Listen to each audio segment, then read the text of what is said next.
पूर्ण असं खाली दिसतंय. महिन्या 2 महिन्यात हे पडतंय खाली. आज घटना घडलेले जे रस्ता आहेत पंढरपूर सातारा रस्ता मी पूर्णपणे पाहणी केलं.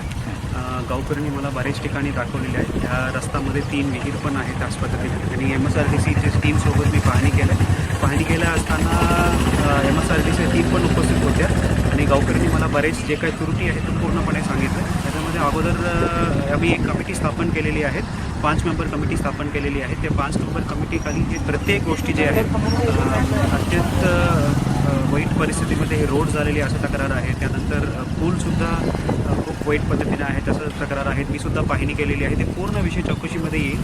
चौकशीमध्ये आल्यानंतर जे कोणी याच्यामध्ये दोषी असतात त्यांच्यावर नक्की मी कारवाई करेन. चौकशीमध्ये नक्की समोर येईल की जेव्हा याच्यामध्ये काही लक्ष दिलं होतं, ते काही अधिकारी त्याचे लक्ष द्यायला पाहिजे होतं, लक्ष दिलेलं आहे का नाही तो पण चौकशी समोर येईल. चौकशीमध्ये फक्त कॉन्ट्रॅक्टरचं चूक नाही, याच्यामध्ये संबंधित अधिकारी कर्मचारीचं सुद्धा आपल्याला कारवाई करायला अपेक्षित.